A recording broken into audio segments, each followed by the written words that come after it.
A black woman in 1930s Harlem just sent a telegram to the most feared mobster in New York. It read, "Come and get me if you dare." The man who received it had killed dozens. She knew he was coming, and she smiled. This is the story of Stephanie St. Clair, the woman who beat the mob at their own game. The year is 1912. A young woman steps off a steamship at the port of New York. She's come from the French Caribbean island of Martinique with $10 in her pocket and a mind sharper than anyone realized. Her name is Stephanie St. Clair, and within 15 years, she'll control an empire worth millions. But first, she has to survive. Harlem in the 1920s isn't the cultural renaissance you read about in textbooks. Not yet. It's a neighborhood of strivers and hustlers, of people who came north looking for freedom and found poverty instead. The streets are controlled by corrupt cops who shake down every business owner they can find. Protection money, bribe money, just because money. Stephanie watches all of this with calculating eyes. She works odd jobs at first, domestic work, seamstress work, the kind of labor that breaks your back and barely pays rent. But she's learning. She's watching the flow of money in the neighborhood. She sees men running the numbers game, an illegal lottery where people bet pennies on three-digit numbers. It's the poor man's stock market, and everyone plays. The game is simple. You pick a number. If it hits, you win. The odds are terrible, but the dream is cheap. For people who have nothing, a penny bet is hope you can afford. Stephanie sees something else. She sees that the men running these operations are sloppy. They're skimming too much. They're paying out unfairly. They're losing trust. And in an illegal business, trust is the only currency that matters. She decides to run her own operation. By 1923, Stephanie St. Clair isn't just running numbers, she's revolutionizing the game. Where other operators cheat their customers, she pays out fairly. Where others intimidate, she builds loyalty. Where others are barely literate, she keeps meticulous records in French so the cops can't read them even if they raid her. She's elegant. She dresses in expensive clothes. She speaks 3 languages. She carries herself like royalty, and soon everyone in Harlem is calling her Queenie. Her operation grows fast. She hires runners, mostly women, to collect bets throughout the neighborhood. She pays them well. She protects them from harassment. In return, they're fiercely loyal. Her network spreads through beauty salons, barbershops, churches, and speakeasies. Everywhere black people gather, Queenie's numbers are there. The money flows in, thousands of dollars a week, then tens of thousands. She invests in real estate, she funds community organizations, she pays bail for people arrested unjustly. She becomes more than a crime boss, she becomes a folk hero. But she makes enemies too. The police in Harlem are almost entirely white, and they're corrupt to the bone. They expect their cut from every illegal operation. Stephanie refuses to pay. When they threaten her, she threatens them back. When they arrest her, she hires the best lawyers and beats the charges. When they try to intimidate her, she publishes their names in black newspapers and accuses them of extortion. She's making them look weak, and in 1920s New York, that's dangerous. But the cops aren't her biggest problem, not even close.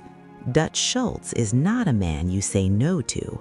Born Arthur Flegenheimer in the Bronx, he's rebuilt himself as one of the most violent gangsters in New York. He controls beer distribution during Prohibition, he controls unions, he controls politicians, and now, in 1931, he's decided he wants Harlem. Specifically, he wants the numbers game. He's watched Stephanie St. Clair and other black operators make millions, and he wants that money for himself. So he makes them an offer. Work for him, give him a cut, or get hurt. Most operators fold immediately. They've heard the stories. They know what happens to people who cross Dutch Schultz. But Stephanie St. Clair doesn't fold. She tells him no. Not just no, she declares war. She takes out ads in black newspapers warning her community about the white gangsters trying to steal their businesses. She organizes other operators to resist. She arms her runners. She turns her operation into a resistance movement. Dutch Schultz cannot believe it. A woman, a black woman, defying him. He sends men to intimidate her. They fail. He sends men to beat her runners. She beats them back. He tries to undercut her prices and steal her customers. She outmaneuvers him at every turn. For 2 years, Stephanie St. Clair holds off the most dangerous mobster in New York through nothing but intelligence, courage, and strategic brilliance. But she can't hold him off forever. The problem isn't Dutch Schultz alone.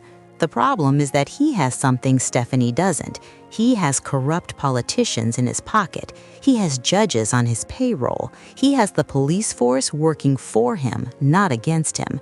When he can't beat her through intimidation, he beats her through the system. In 1935, Stephanie is arrested on trumped-up charges. The evidence is fabricated, the witnesses are lying. Everyone knows it, but the judge is paid off and she's sentenced to 8 months in prison. While she's locked up, Dutch Schultz tears apart her operation. He takes over her runners. He absorbs her territory. He crushes the resistance she'd built. By the time she gets out, her empire is gone. Most people would give up. Most people would take what money they had left and disappear. Most people would accept defeat. Stephanie St. Clair is not most people. October 23, 1935, Dutch Schultz is sitting in the Palace Chop House in Newark, New Jersey. He's there with 3 of his men discussing business over dinner. He doesn't know that Murder Incorporated, the enforcement arm of the Italian mob, has decided he's too violent, too unpredictable, too much of a liability. They've sent men to kill him. 2 hitmen walk into the restaurant. They open fire. Dutch Schultz is shot in the bathroom. He stumbles out, bleeding. He dies in the hospital the next day, delirious and rambling. The news reaches Stephanie in Harlem. She picks up a pen and writes a telegram to the Newark police. The message is simple, brutal, and legendary. As ye sow, so shall ye reap. She signs it and has it delivered. She doesn't just celebrate his death, she uses it. With Dutch Schultz gone, the Italian mob takes full control of Harlem's numbers game, but they're not warriors like he was. They're businessmen. They can be negotiated with. They can be manipulated. And Stephanie, though her empire is smaller now, survives.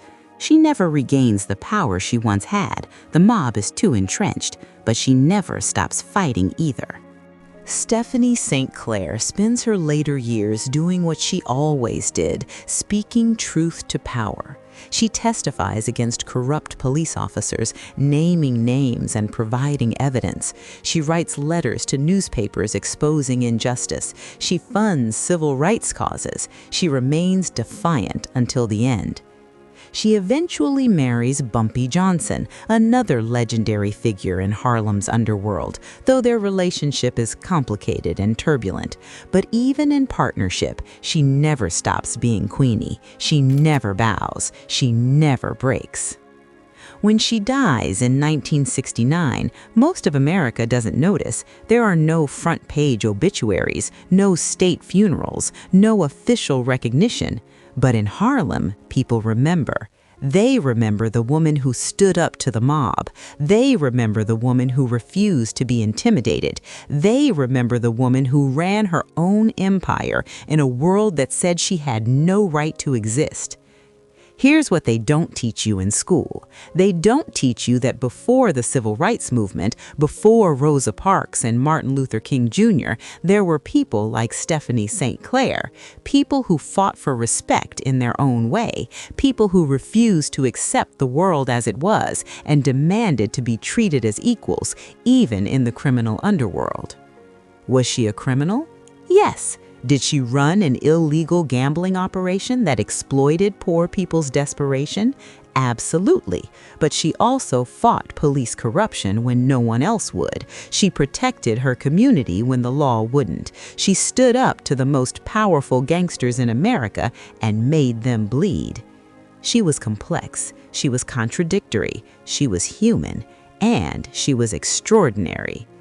Think about the courage it takes to send that telegram, "Come and get me if you dare."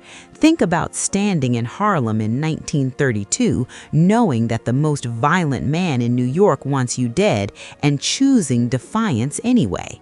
Think about being a Black woman in an era when you had no legal rights, no political power, no protection, and still building an empire. Stephanie St. Clair didn't wait for permission. She didn't wait for the world to be fair. She saw an opportunity and she took it. She saw injustice and she fought it. She saw powerful men trying to crush her and she stared them down. History remembers the mobsters. It remembers Lucky Luciano and Al Capone and Dutch Schultz. It forgets the woman who beat them. But maybe it's time we remembered. Maybe it's time we told her story. Maybe it's time we recognize that courage doesn't always look the way we expect it to. Stephanie St. Clair lived on her own terms in a world that tried to destroy her for it. That's not just history, that's a lesson. Thank you for joining me for tonight's story. If you enjoyed it, please leave a comment and consider subscribing with notifications on. I'll see you again soon in the next Midnight Tale.